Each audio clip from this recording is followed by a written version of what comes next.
Most authors were something else before picking up the pen. Just like Natasha Brown, T.S. Eliot worked in finance. Jack London was an oyster pirate, whatever that is.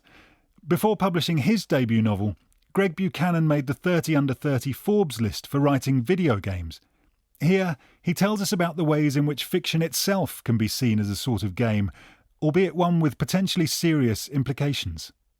In my debut novel, 16 Horses, a young girl named Rebecca sits in her room on a lonely farm, playing interactive games on her computer, trying to process traumatic events in her own life. You didn't have to be yourself, she thinks. You didn't have to hold close all the things you had suffered and still suffered, all the things you had done to others and that were still done to you. You could just pretend or forget. In her imagining that she could cease being herself in playing games, that acting as fictional characters would somehow lead to forgetting, my character is wrong, tragically so. And this is what fascinated me in writing a character in 16 Horses, the question of what we want when we engage in fiction. What are we trying to do when we pick up a story? Are we really just trying to escape? At different times in their evolution, games and novels have been dismissed as almost dangerous, youth-corrupting inducements to escapism, not worthy of serious analysis or critical attention. In the 19th century, masterpieces such as Madame Bovary led their authors to be charged with criminal offences, and even throughout the 20th century, books have been frequently banned in libraries and school curricula across the world. If you identify with characters and place yourself in their shoes, there will sometimes seem to be a danger of contamination by the fictional world. Reading the history, this notion fascinated me and led me to try and see if there were any novels that played with the idea of reader participation in unusual ways, that might try and actively contaminate you. I discovered one of my all-time favourite books as a result, Vladimir Nabokov's Pale Fire, an incredibly playful piece of storytelling, almost a video game in the form of a prose fiction novel, dozens of years ahead of its time. Pale Fire is presented to the reader as a poem by a dead writer named John Shade, featuring an array of footnotes commenting on that main text, written by a man named Charles Kimbote. Both Shade and Kimbote are fictional characters, of course, but the way the novel is presented pretends they're real, much like found footage horror films and fake documentaries.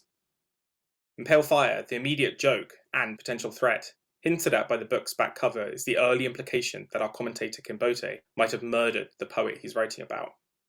But the real game of this book is not only determining what happened, but figuring out how to even read it. Do you go through the poem first, then the commentary? Do you follow the book's instructions when it tells you to see note 83 or turn to page 22? Or do you ignore these instructions and just read from cover to cover like you would an ordinary book? Your choices will lead to discovering plot revelations and key character details in entirely different sequences.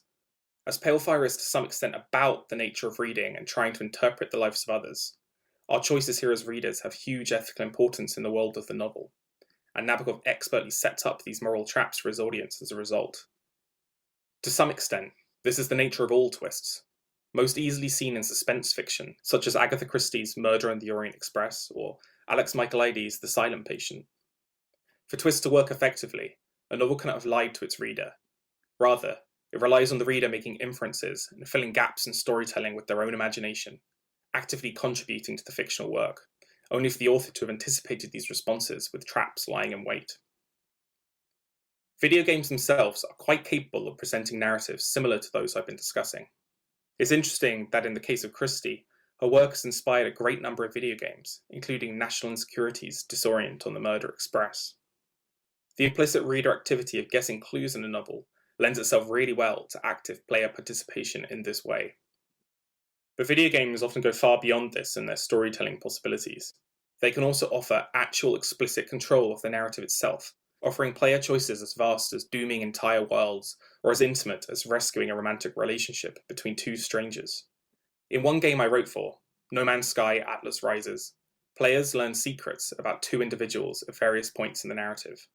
They have the option of whether they should tell these individuals the truth about their situations, or to let them live in ignorance. The game casts no explicit judgment on which choice is correct, and as a result, players have frequently messaged me on Twitter and other platforms to tell me of the impact these moments had upon them, debating whether they did the right thing. In this way, it's not altogether naive to worry about how novels and games might potentially corrupt those who experience them. If we are to give fiction the power to make us better people, they can conceivably make us worse people also.